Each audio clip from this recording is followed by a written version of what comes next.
దేవుని యొక్క వాక్యాన్ని మనం చదువుకుందాం. పరిశుద్ధ గ్రంథంలో నుండి యోధా గారు రాసినటువంటి పత్రికలో ఈరోజు 8వ భాగాన్ని మనం నేర్చుకుందాం. యోధా గారు రాసిన పత్రిక వివరణ, దేవుని యొక్క వాక్యాన్ని నేను చదువుతాను, జాగ్రత్తగా మీరు చూడండి. 20వ వచనం, ప్రియులారా, మీరు విశ్వసించు అతి పరిశుద్ధమైన దాని మీద మిమ్మల్ని మీరు పట్టుకొనచ్చు, పరిశుద్ధాత్మలో ప్రార్థన చేయవచ్చు. నిత్య జీవార్థమైన మన ప్రభువైన యేసుక్రీస్తు కనికరం కొరకు కనిపెట్టచ్చు. దేవుని ప్రేమలో నిలిచినట్లు కాచుకొని ఉండుడి. 21వ వచనాలు కలిసి ఉన్నది. ప్రియులారా, మీరు విశ్వసించు అతి పరిశుద్ధమైన దాని మీద మిమ్మల్ని మీరు కట్టుకొనచ్చు. దేవుని వాక్యం చెప్తాం, ఆత్మీయ జీవితంలో విశ్వాసంలో మిమ్మల్ని మీరే కట్టుకోవాలంట. ఎలా కట్టుకోవాలి? పరిశుద్ధాత్మ దేవుని సహాయంతో, దైవజనుడి ద్వారా, దేవుడు మాట్లాడుతున్నటువంటి వాక్యం ద్వారా మీ యొక్క ఆత్మీయ జీవితాలను కట్టుకోవాలి. ఒక ఇల్లు కట్టాలనుకోండి, దానికి మెటీరియల్ అవసరం. అర్థంటే ఇల్లు, కంకర, ఇటుక, సిమెంట్, ఇసుక ఇవన్నీ ఉంటే కట్టేస్తారా? ఎవరు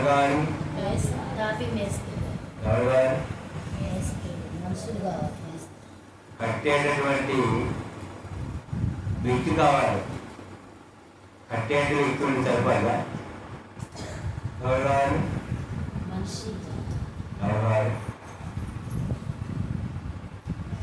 కట్టే వ్యక్తులు సరిపడా ఎవరు కావాలి? కూలివారు కావాలి. నీళ్ళు కావాలి. ఇవన్నీ ఉంటే కట్టడం కట్టబడింది.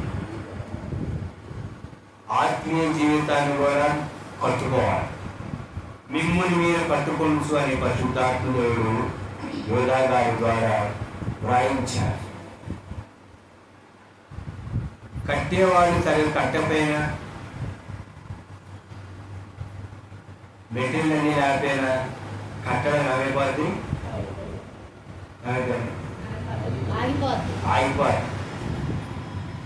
సరే, కట్టడం బాగానే కట్టారు, చూడటానికి మంచిగా ఉంది. దానిలో తగినటువంటి పారాతో కట్టల ఏమైంది? కూలిపోవాలి. ఈనాడు ఆత్మీయ జీవితాలు కూడా పైకి బాగానే ఉంది. ఆత్మీయ జీవితాలు కానీ ఒకనొకరు దానికి కుప్పకూలిపోవాలి. కారణం ఏంటి? సరైనటువంటి పునాది,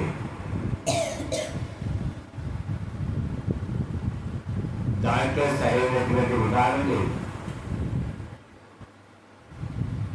అందరూ కష్టపడిన కట్టడాలే ఉన్నాం. అందుకని వాక్యాలు గురించంటే, మీరు ఆత్మ సంబంధమైన మందిరముగా కట్టబడుతున్నారు. చూడటానికి బాగానే కట్టబడినలాగా ఉన్నాం, కానీ ఏమిటంటే స్టాండింగ్ లేదు, పునాది సరిగ్గా లేదు. కనుక ఎప్పుడో ఒకప్పుడు ఈ ఆత్మీయ జీవితం అనేటటువంటి భవనం అనేటువంటి కూలిపోయి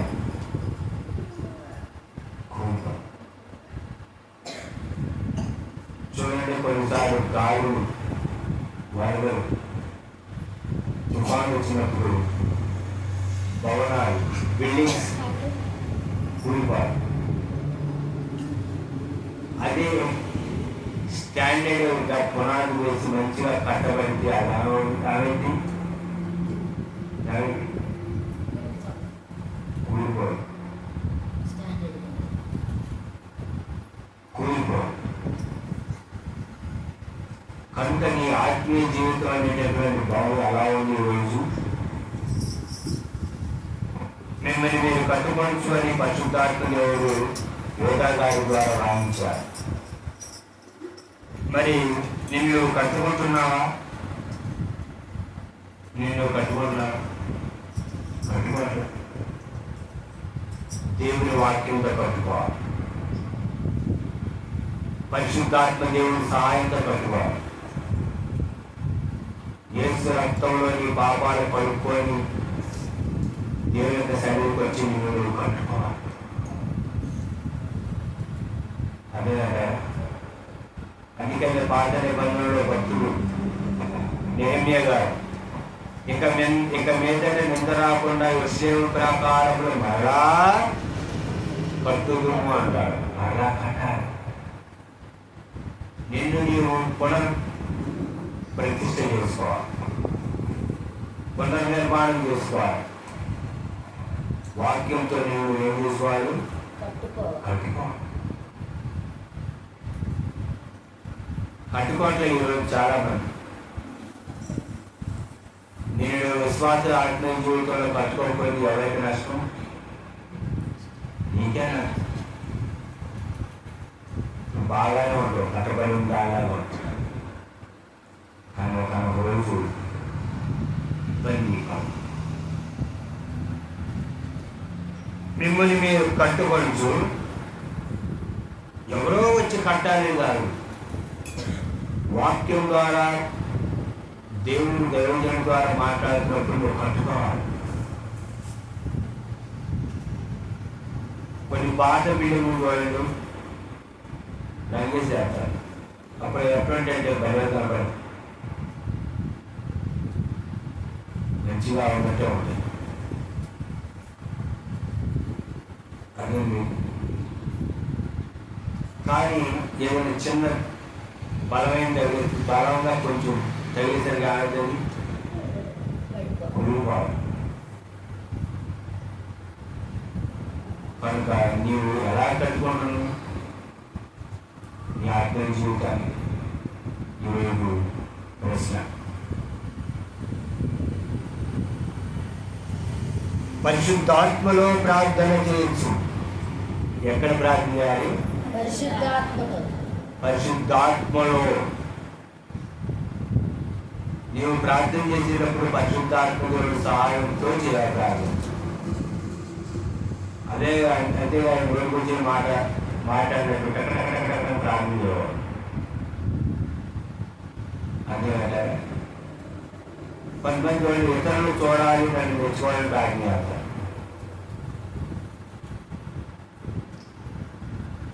అదేనంటే నేను చాలా సార్లు వాకింగ్ కొట్టడానికి వెళ్ళినప్పుడు చూస్తాం.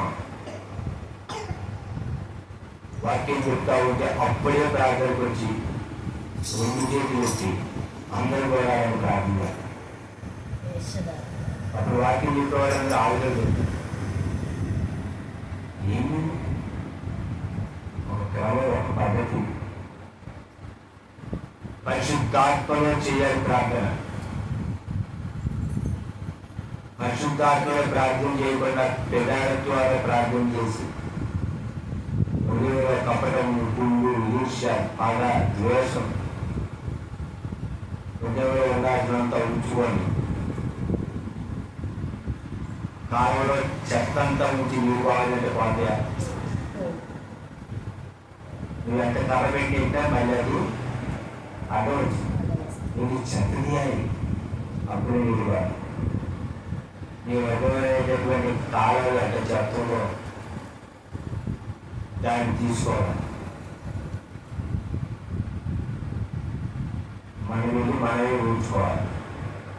అది గౌరవం. పక్కన నుంచి మన ఇల్లు ఊడితే అది అవమానం. అంతేగా నీ కంటిలో దూరం తీసుకొని ఎదుటి కంట్లో నడుచుకోవాలి. నీ కంట్లో దూరం ఉంది. ఏం చెప్పారు? నీ కంటిలో ఉన్న ఏం చేయాలని చెప్పారు? నలుసా దూరం ఏం చేయాలండి? పట్టేసుకోవాలి. చూడండి, మత్తయి ప్రభువైన యేసుక్రీస్తు వారు చెప్పినటువంటి మాట చూడండి. దేవుని వాక్యంలో ఎవరు రాయబడి ఉంది? చూడండి.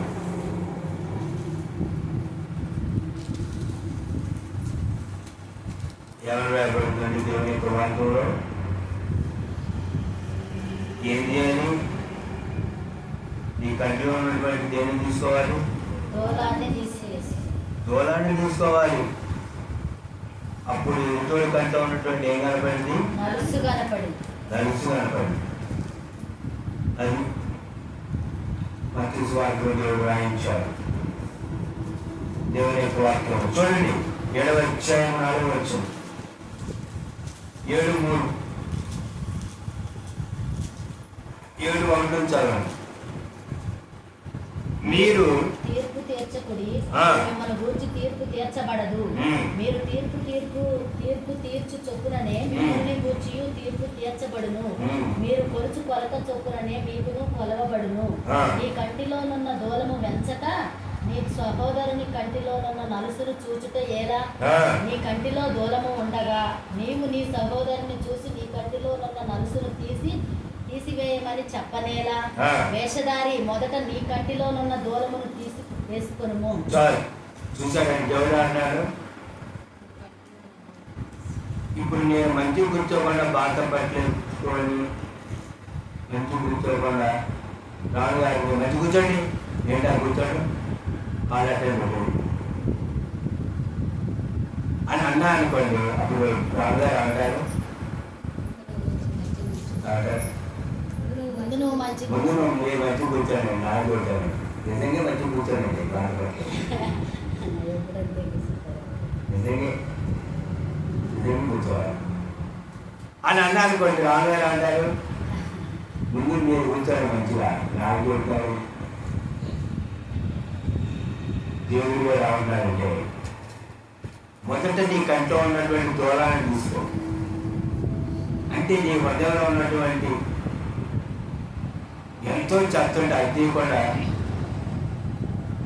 ఎదుటోడి యొక్క తప్పు, ఎదుటోడి యొక్క పాపాలు ఎత్తి చూపడమే తప్పు.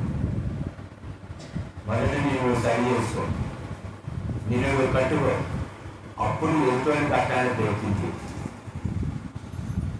అందుకని ప్రభువు చెప్పారు, నీ కంట్లో ఉన్నటువంటి దూరాన్ని తీసుకుంటేనే ఎదుటోడి కంట్లో నడుస్తాను. నీలో ఉన్నటువంటి తప్పుని సరి చేసుకొని నేను దిద్దుకొని అప్పుడు ఎదుటోడికి చెప్పాలి. మనం సరి చేసుకో, మనం దిద్దుకో, మనం పట్టుకో, ఎదుటోడికి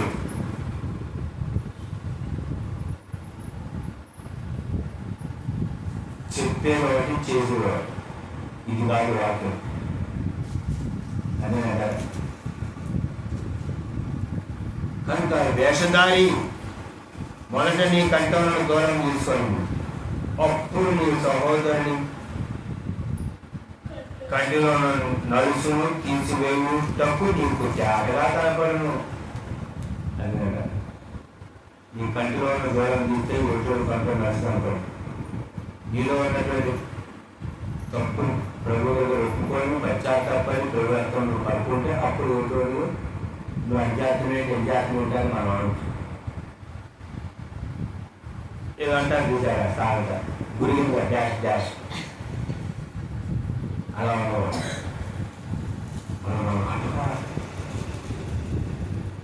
మనమేం పాపడి ఏమిటో అని నేను పాపడంటే నువ్వు ముందు పాపడు. మృదువైన మాట కోరను, చల్లార్చును, శాంతం, మృదుగా మాట్లాడాలి. తాస్వాగంగా వేసిన పుస్తలు పుస్తలుంటారు. కనుక మిమ్మల్ని మీరు కట్టుకోవచ్చు, పరిశుద్ధాత్మలో చేయాలి ప్రార్థన. ఎంతమంది ప్రార్థన పరలోకి వెళ్తున్నారు ఈ రోజుల్లో? 100కి 90% మంది ప్రార్థన పరలోకి పోరు. అది వేషధారణ ప్రార్థన, అది ఎదుటోడి మెచ్చుకునే ప్రార్థన, దేవుడి మెచ్చని ప్రార్థన. మేము ప్రార్థన చేశాము అని వాళ్ళే మెచ్చుకునేటువంటి ప్రార్థన, వాళ్ళే తృప్తిపడే ప్రార్థన. ఎంతుందా ప్రార్థన పర్వం? ఎంతుందా? ఈ అంతరం కూడా ఇంత పెట్టుకొని నువ్వు ప్రార్థన చేస్తే ఏమిటని ఏంటి సర్వం ప్రభువు అంగీకరించామని చెప్పుకున్నటువంటి వారి యొక్క ప్రార్థనలు 190 మంది ప్రార్థన పరలోకం.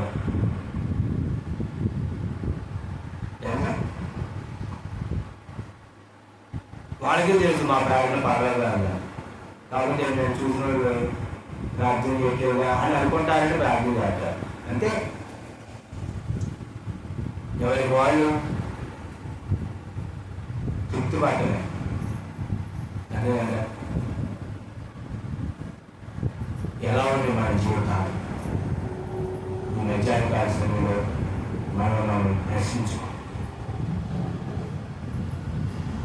అందుకని కీర్తనలు ఎవరు తన పొరపాట్లు కనుగొని వాడేవాడు. మన పొరపాట్లు మనం కనుక్కోవాలి. చాలా మంది చూడండి ఆమెట్టుందండి, ఏమెట్టుందండి, ఆయనట్టుందండి, ఏమెట్టుందండి. నీకు అవసరం ఎవరెట్టుంటే మనకు అనవసరం. నీవు ఎలా ఉన్నావు, దేవుడు ఎలా ఉన్నావు? రేపు నువ్వు దేవుడి దగ్గరికి వెళ్ళినప్పుడు నేను దేవుడు ఎక్కడికి ఏ తాము జరిగించే క్రియలు చొప్పున మంచివే కానీ చెడ్డవే కానీ ప్రతి వారు తీర్పు పొందినట్టు క్రీస్తు న్యాయపీఠం మీద ప్రత్యక్షం అవ్వాలట. యేసుప్రభు దగ్గర నిలబడాలి.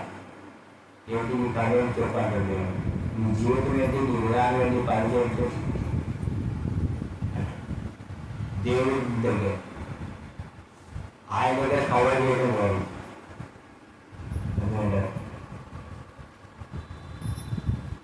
ఆయన సర్వం తెలుసు. అర్థమైందా? ఏదో అనుకుంటారు యేసుప్రభు అని. ఆయన ఏం చేస్తారు? ఆయన జ్ఞానం ఏం తెలియలేదండి. ఆయన చాటుగా రోజు అన్నట్లు ఎక్కడ కృప విస్తరించుకుందని పాపం మంది నిలిచి ఉందమా? అట్లా అనరాదు. అర్థమైందా?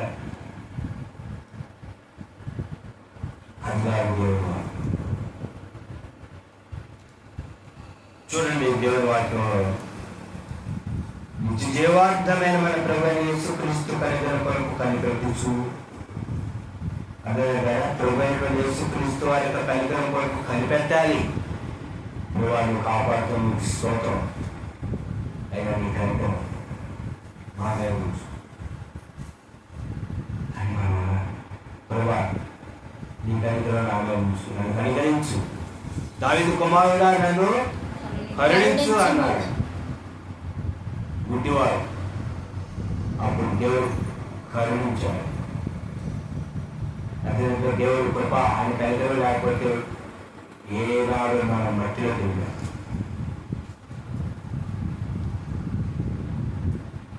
కనుగొచ్చాడంతా ఉండాలి. దేవుడి యొక్క కనికరాలంలో ప్రభా నీ కనికరం నాకు దయచేయడం మనం ప్రార్థించాలి. మన ప్రభువైన యేసుక్రీస్తు కనికరం కొరకు కనిపెట్టుచు దేవుని ప్రేమలో నిలుచున్నట్టు కాచుకొని ఉంటుంది. దేవుని ప్రేమలో నిలుచున్నట్లు. ఏ ప్రేమ? దేవుని ప్రేమ. దేవుని ప్రేమలో నిలవాలి. నువ్వు నిలవాలి దేవుని ప్రేమ.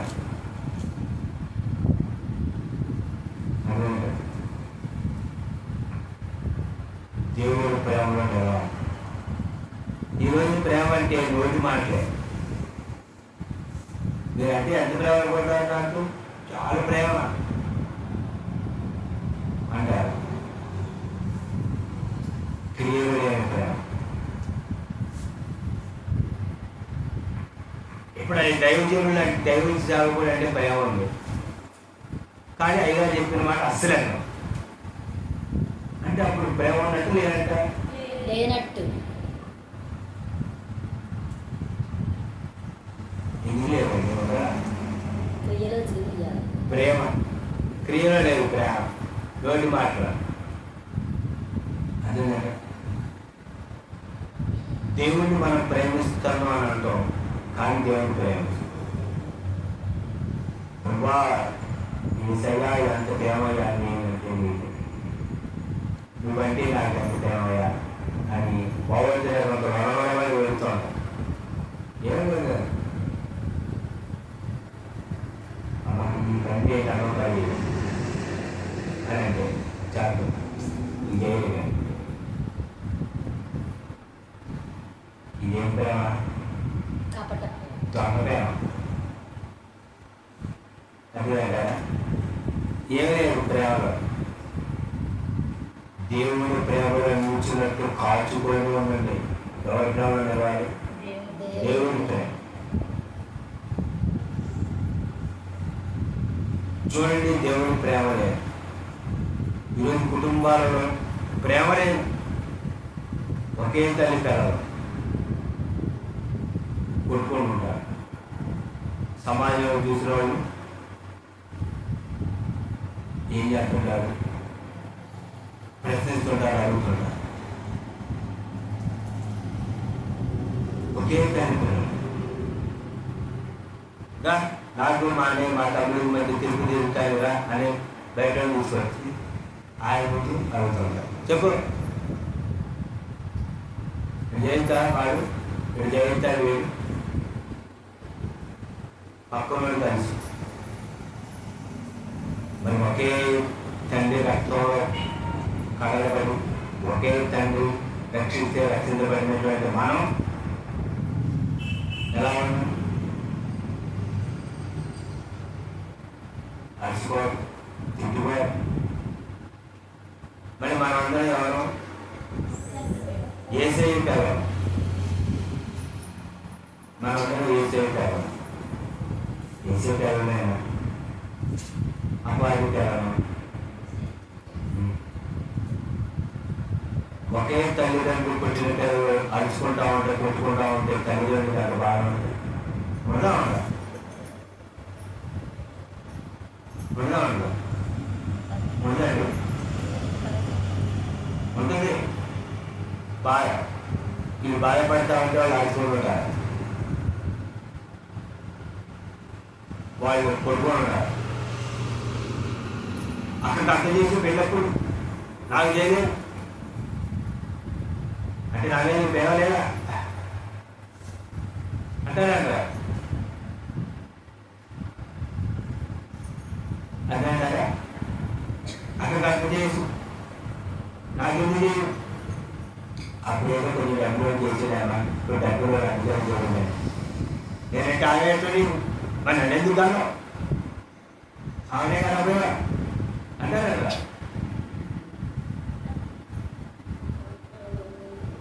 కనేది తల్లిదండ్రులైనా కనికరించి గర్భమనిపించే ఉద్యోగం అదే పిల్లలాగ తల్లిదండ్రులు వాడు ఎంతోమంది బాధపడరు. వాళ్ళు కూర్చారనుకోండి వచ్చి పెద్ద పడతారు. అదే నీకేం చేశాను తల్లిదండ్రులు పిల్లలు కూడా మాకు చూసాను. వీళ్ళు తల్లిదండ్రులు ఏం చేస్తున్నారు ప్రశ్నిస్తుంటారు. ఎందుకనో పోలీసు చాకరానికి అంటే అంటారా? ఆకాశం ముందున్న వాడు ఏం చేస్తుంటారు చూసా? ఆలోచిస్తారు.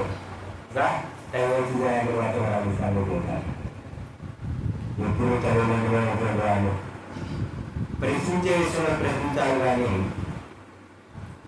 ఎందుకను పోషించిన చాటుగాను ఎందుకను అని అంటే నీకు జన్మనిచ్చినటువంటి ఈ లోక తల్లిదండ్రులు ప్రశ్నిస్తున్నామంటే దాని వెనకాలటువంటి దేవుడి కార్యాన్ని, దేవుడి శక్తిని, దేవుడి ఇచ్చినటువంటి గర్భఫలాన్ని ప్రశ్నిస్తాను. అదే దేవుణ్ణే ప్రశ్నిస్తాను. నేను ఎప్పుడు ప్రశ్నించరా నా తల్లిదండ్రులు ఎందుకు కన్నారు మీరని నేను ప్రశ్నించరా. ఎందుకంటే నా పుట్టక వెనక దేవుడు ప్రణాళిక కనుక నేను ప్రశ్నించను. దేవుడి ప్రేమలో నిలిచినట్టు కాల్చుకొని ఉండండి. దేవుడి ప్రేమలో నిలవండి. నిజంగా దేవుడి ప్రేమ మళ్ళా ఉంటే ఎలా ఉంటుందండి? సత్తుపడు అదేంట గురుముడి వేరుకుని పెడపడ పెడపడ అన్నట్టు వర్షం పడినట్టే అటువంటి పరిస్థితి. నిజంగా లేవు, ప్రధానం లేవు. నిజంగా మాట్లాడుకోవాలి, సామరస్యంగా మాట్లాడుకోవాలి, ఆలోచన ఉంటుంది. వాళ్ళందరూ వేసుకుని వాళ్ళందరం కలిసి దేవుని స్తుతించుడి ఎల్లప్పుడూ దేవుని స్తుతించుడి అని అంటారు. దేవుడు అనుకుంటారు ఏమి స్థితిస్తున్నారా వీడు, ఇదే నా నిజమైన స్థితి.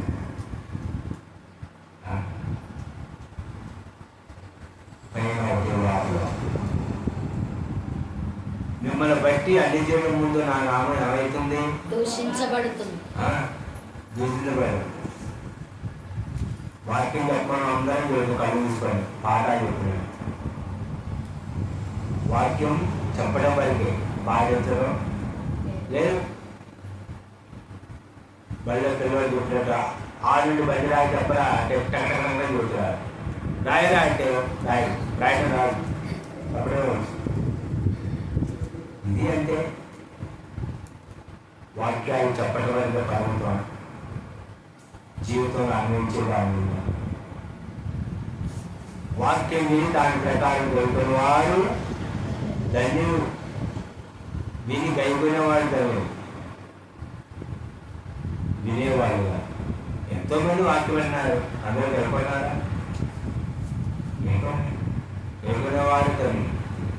దేవుని ప్రేమలో నిల్చున్నట్లు కాల్చుకొని ఉన్నాడు. దేవుడి ప్రేమ ఉన్నాడు అంటే అందే మాకేగా అందే అని చదువుగా అంటే అందులో వాళ్ళు కుటుంబాలు లేదు ఈరోజు ప్రేమ. సంఘంలో ప్రేమ ఉండాలి. అక్కడ లేదు ప్రేమ ఇక్కడ ఉండాలి. ఇక్కడ నుంచి ప్రేమ అక్కడికి వెళ్ళాలి. అదేంటే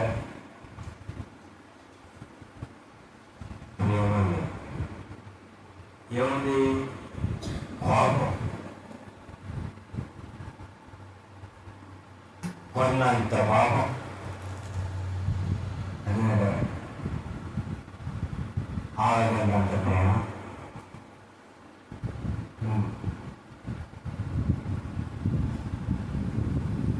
చూడండి, సందేహపడు వారి మీద కనికరము చూపు, సందేహించే వారి మీద కనికరం చూపాలి.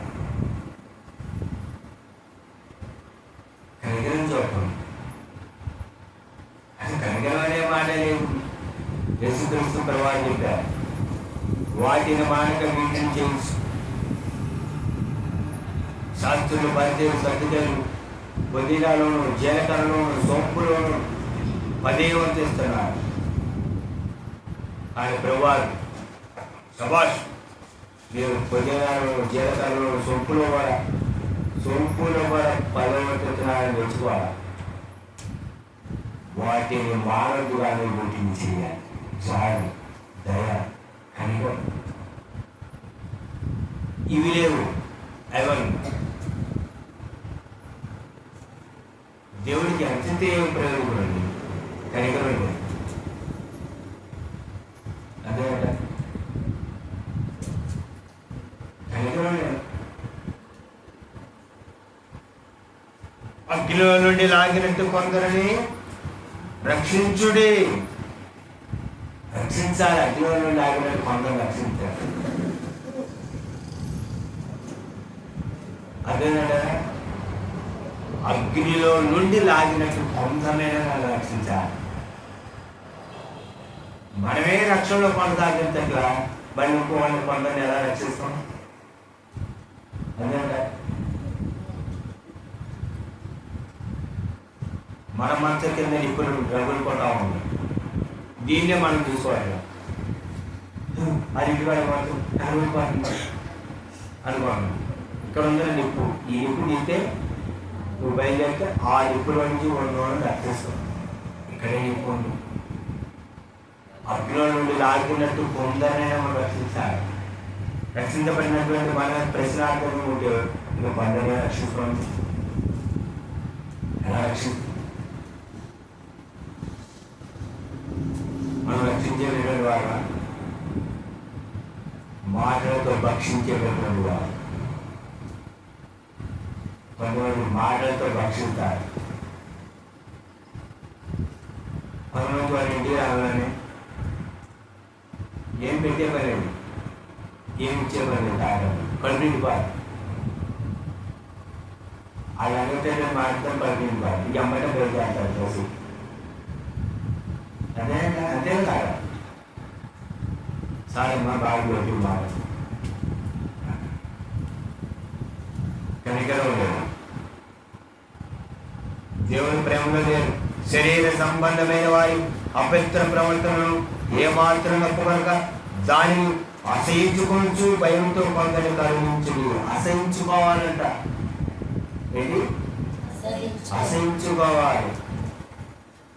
అపవిత్ర ప్రవర్తనలు ఏమాత్రం నొప్పుకొనక అసహించుకోవాలి. దేవుడి కొరకు పరిశుద్ధంగా యథార్థంగా నమ్మకంగా ఉండాలనుకునేటప్పుడు వాళ్ళని చూసి మామూలు వాళ్ళకి ఏముంచుతాడు కోపం వచ్చింది. ఏం చేస్తానండి అని కోపం వచ్చింది. అదే గొర్రె పిల్ల బొడలో పరిగితే అది కేకలు పెట్టింది. ఎందుకంటే దాని బొర్ర అనేది రాదు. అది బయటకు వచ్చేదాకా అర్థం. అదే 10 ఏళ్ళగా బొర్ర పెడితే అది ఇంకా బొర్రెలుతాం, ఇంకా రాసుకుంటాం. ఒక్కతన వాంతిని తిరుగునట్టు కడగబడినటువంటి పంది మరలా బొరలో పడినట్టు సామెత ఉందంట. అందుకంటే యేసుక్రీస్తు వారు ఆయన రక్తంలో నీ పాపాలు నా పాపాన్ని కడిగారు. శిలువలో ప్రాణం పెట్టాడు. ఆయన ప్రాణత్యాగాన్ని గుర్తిస్తే నువ్వు పిల్లలు చూడండి. పిల్లలు ఉదాహరణ చెబుతాను. పిల్లలు శుభ్రంగా స్నానం చేయించి స్నానం చేస్తారు. స్నానం చేయించి మంచి కొబ్బరి కొట్టి మంచి ఉదురు మంచి బట్టలేసి అదే కదా మంచిగా చూసి చిన్నపిల్లగా మంచిగా ముందు పెట్టి జాగ్రత్తగా ఉందా అంటే వీడి పోయి మళ్ళీ బురదట్టించుకొని వచ్చింది అనుకోండి. లేకపోతే బట్టలు ఆడొచ్చింది అనుకోండి. ఏం చేస్తారు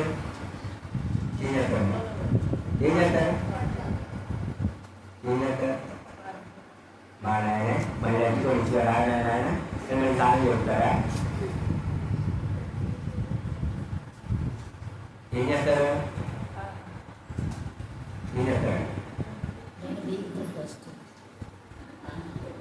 ఏమీ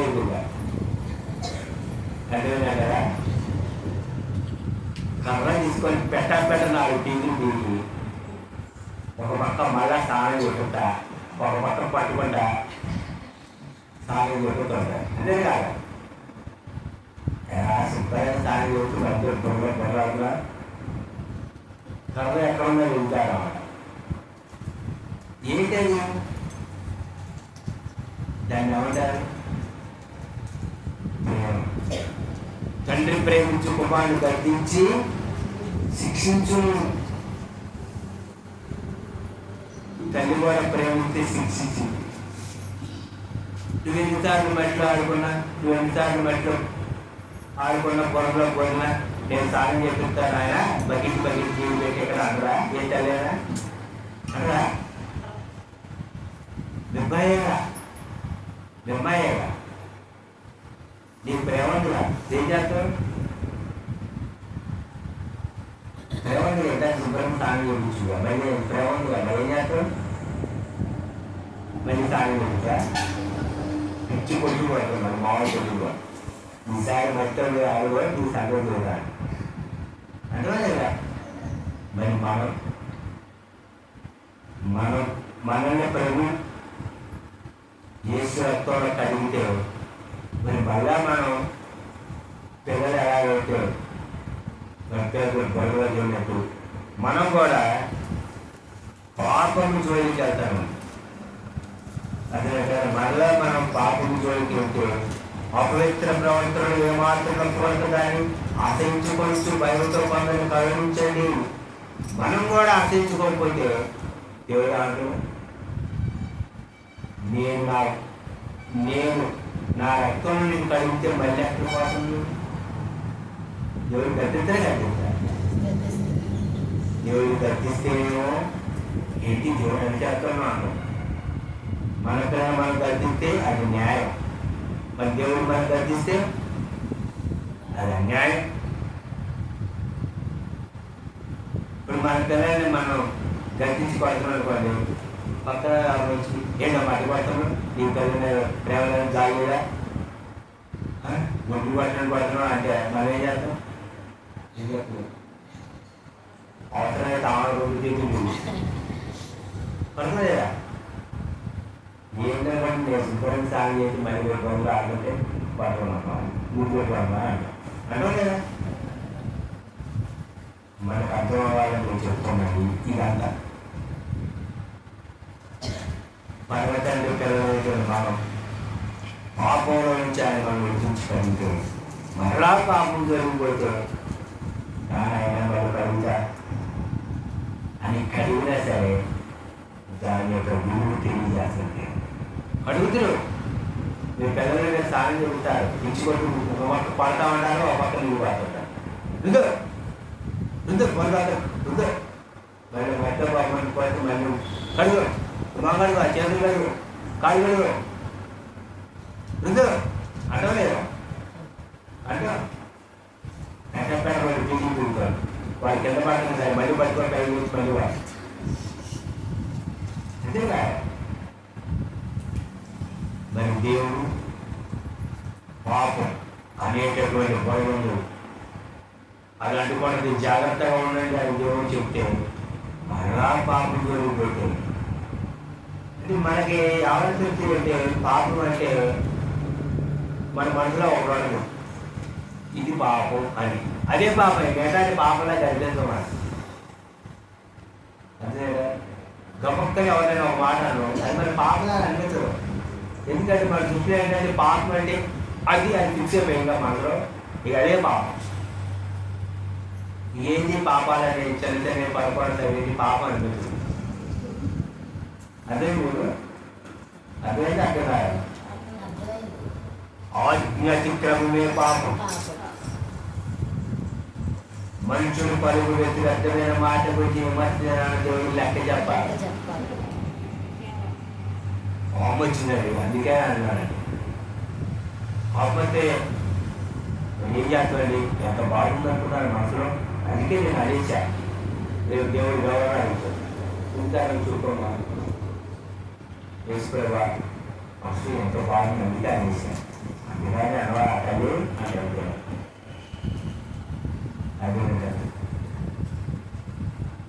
కనుక మన ప్రవర్తన విషయంలో మనం ఎలా ఉంది వీళ్ళగారు రాసిన పచ్చని వివరణ ద్వారా దేవుడు మనతో మాట్లాడుతున్నారు. దేవుని వాక్యం అవుతుంది దాన్ని అసహించుకోవచ్చు. బైబిల్తో కొందరిని కరుణించండి. అసహించుకోండి, అసహించుకోవట్లా అదే కదా అసహించుకోవట్లా. పాపాన్ని మనం ఏం చేయాలంటే అసహించుకోవాలి. మరలా పాపం దగ్గరికి వెళ్ళాలి. తృప్తిల్లకుండా మిమ్మల్ని కాపాడుటకు తన మహిమైన ఆనందంతో మిమ్మల్ని నిర్దోషులుగా నుంచి నిలబెట్టుకోండి. శక్తి గల మన రక్షకుడైన అద్వితీయ దేవునికి మన ప్రభువు యేసుక్రీస్తు ద్వారా మహిమయు మహత్యము ఆధిపత్యము అధికారము యుగములకు పూర్వము ఇప్పుడు సర్వయుగములకు కలుగుగాక ఆమేన్. తన మహిమ ఎదుట ఆనందముతో మిమ్మల్ని నిర్దోషులుగా నిలబెట్టుకొనును. రేపు పరిశుద్ధాత్మ దేవుడు మనల్ని ఎలా నిలబెట్టాలంటే దేవుడు ముందు నిర్దోషులుగా ఎలా పెట్టాలి? నీవు దోషివా?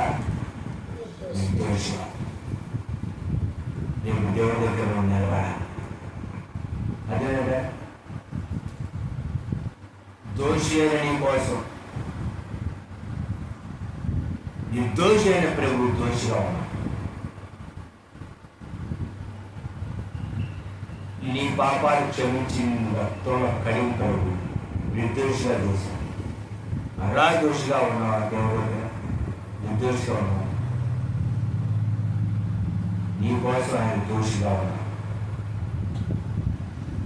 నిర్దోషి అయినటువంటి ఆయన నీ కోసం ఆయన దోషిగా నిలబడ్డాడు. రాదు నేను నిర్దోషిగా చేయలేదు. అయినా ఇంకా నువ్వు నిర్దోషిగా ఉంటే నిర్దోషిగా దేవుడి ముందు నిలబడాలి. అదేంటే మత్సైన దాగైన కళంకమైన ముడతైన అట్టి ఏదైనా నీలో ఉండకూడదు. నేను మన కూరగాయలు ఇస్తున్నప్పుడు చూడండి ఏం చేస్తాం? పుచ్చులు, దారు, కులిపే, ఒలిపే మొత్తం మనం ఏం చేస్తాం? ఏడతాం. అమ్మ ఏడవకమాట ఏంటి బేరం కష్టం అమ్మా. ఏంటి మా రూపాయి వచ్చి లాభం కూడా పోతుంది, రకం కూడా పోతా అంటే అన్నయ్య అంటాడు. మనం అంటాం వెళ్ళి కుచ్చులు డావి ఏం చేసుకుని ఉంటున్నా ఏం ఆడుతారా అరే అంటాం. అంటాం లేదా? మంచి ఇవ్వకుండా మనం కూరపాతనే మనం అన్ని శుభ్రంగా ఇవ్వకుంటే మరి మనలో ఏముంది? మత్స, దాగు, ఏముంది? కళంకం, ముడత, వాడిపోయి అలా ఉండడం మనం దేవుడి ముందు ఎలా ఉంటాం? నిర్దోషులుగా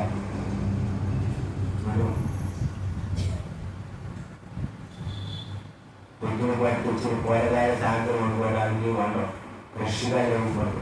కొంచెం వాడిపోయి ఎవరన్నా వండాలి వాడిపోయి మంచి వండుగా అంటారు. ఒకరోజు తిండి దానికోసమే మనం ఇంత శ్రద్ధ తీసుకుంటే మరి నిత్యత్వంలో వేసుకునే మనం ఉండాలంటే మన విశ్వాస ఆత్మీయ జీవితాన్ని కట్టుకునే విషయంలో బాధ్యత శ్రద్ధ తీసుకోవాలంటే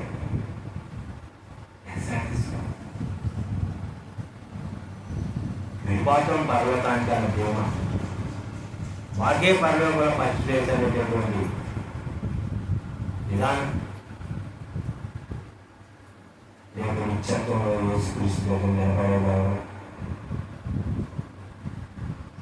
ఎవరున్నారు? అర్థమన్నారు. ఇంకా పౌరు గారు ఏమన్నారంటే మరలా నాకు ప్రసవేద కలుగుతుందన్నా. ఆల్రెడీ ఒకసారి ఆత్మీయ పిల్లల విషయంలో మరలా ఏం కలుగుతుందంట? మరలా ప్రసవేదన. ఒకసారి పిల్లలు అన్నటువంటి తల్లి మరలా ప్రసవేదన కలుగుతుంటే తల్లి ఎట్లా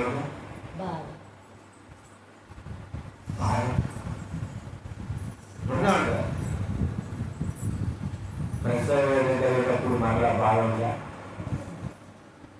ఒకసారి ప్రసవేదన కానీ ప్రసవ వేదనతో పిల్లవాళ్ళు కూర్చున్న తర్వాత మళ్ళీ ప్రసవ వేదన వస్తుంటే ఎక్కడ బాగా ఒక్కసారి ఆత్మీయంగా ఉన్నటువంటి పిల్లలు విషయంలో పిల్లలు కాని తర్వాత మరలా ఆత్మీయ దైవజనుడికి మరలా ఏంటి? ప్రసవ ఆత్మీయ ప్రసవ అలా మాట్లాడకూడదు, అలా చేయకూడదు అంటే మళ్ళీ అదే కదా ఎలా ఉంది? యోధా గారు రాసిన పత్రిక వివరణలో చివరి భాగంలో 8వ భాగంలో ఎలా ఉంది? మనం దేవుడు ఆశ్రమిస్తా పరిశీలిస్తాం. ఎలా ఉన్నావు? నీ ఆత్మీయ జీవితాన్ని ఎలా కట్టుకున్నావు? మిమ్మల్ని మీరే కట్టుకోవాలి. అదే నేను నువ్వు కట్టుకోవాలి. నేను నువ్వే కట్టుకో. నా చొక్కా మీద ఉన్న మరకని కట్టుకోకుండా మీ చొక్కా మీద ఉన్న మరకని అయ్యా మీ చొక్కా మీద మరకను అని అంటే అది అవిటి అంటే వేషగా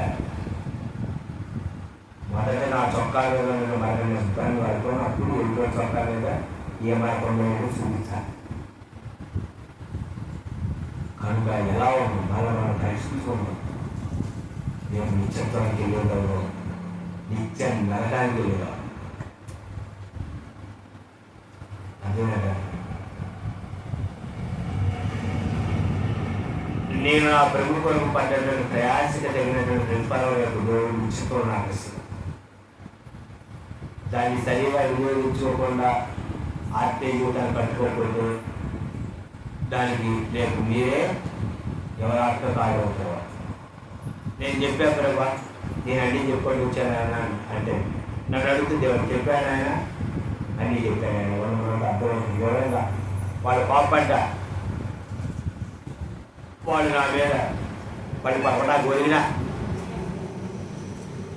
అదే నేనంటే ఇష్టం లేకపోయినా చెప్పా ప్రభా మావాడు నా దేవుడి దగ్గర చెప్తా నీకు నువ్వు పక్కన మీరు అన్నా అమ్మాయి వాక్యాలు వాక్యం పోతే నువ్వు వేరలేదా అంటున్నా దేవుడా దేవదూత పాపం చేస్తే కట్టిక చీకటి గల జలాలను భద్రం చేసిన దేవుడు వారం ఎలా వదిలిపెట్టండి వదిలిపెట్టరు. అందుకే దేవుడి కనికరము ఆయన ప్రేమ ఆయన యొక్క కృప కొరకు నువ్వు కనిపెట్టాలి. ఏదో జీవిస్తాము, ఏదో అయిపోతుంది, ఏ రోజు గడిచిపోతుంది, వయసు పెరుగుతాము, సంవత్సరాలు గడిచిపోతుంది అని అనుకుంటే భ్రమ. ఆత్మీయ జీవితాన్ని కట్టుకోవాలి.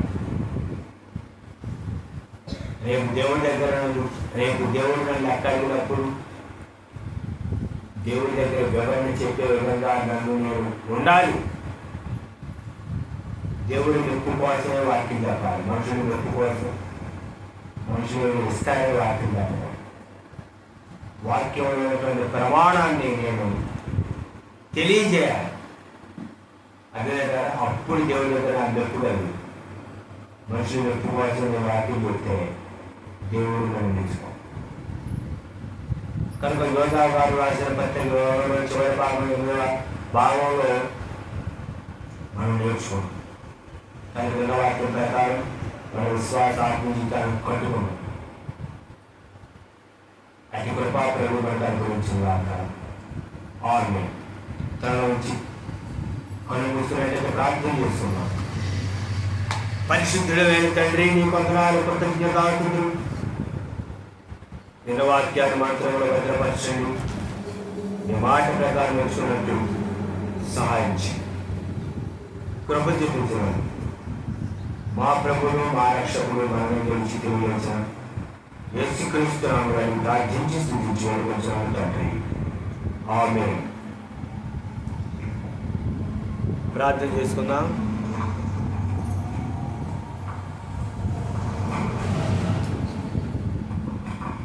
మన ప్రభువును రక్షకుడైన యేసుక్రీస్తు నామములో అందరికీ వందనాలు. దేవుని యొక్క మహాకృపను బట్టి యోగా గారు రాసిన పత్రికను వివరించడం జరిగింది. ప్రభు చిత్తమైతే మరి యొక్క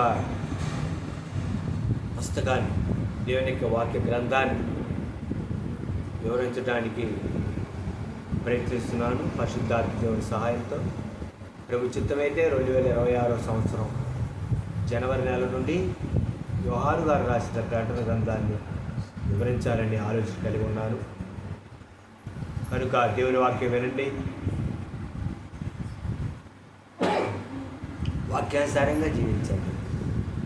ప్రభు రాకను సిద్ధపడండి. అనేకులను ప్రభు కొరకు రక్షించేటటువంటి ఆ యొక్క పనిలో పాత్రగా వాడబడండి. అంతవరకు ప్రభు కృప తోనే నడిపించింది కాక. అందరికీ వందనాలు. మా ఛానల్ను సబ్స్క్రైబ్ చేసుకోండి, వాక్యాన్ని షేర్ చేయండి, లైక్ చేయండి. కామెంట్ రూపంలో మీ యొక్క విలువైనటువంటి విషయాలను మాకు తెలియజేయండి. ఎవరైతే సబ్స్క్రైబ్ చేసుకున్నారో వాళ్ళు చూడండి, ఎవరైతే చూస్తున్నారో వాళ్ళు సబ్స్క్రైబ్ చేసుకోండి. ఈ కృపా ప్రభు మనకు అనుగ్రహించుగాక. అందరికీ వందనాలు. దేవునికి స్తోత్రం. క్రీస్తుల మీ సహోదరుడు పాస్టర్ దానియేల్. ఆమేన్.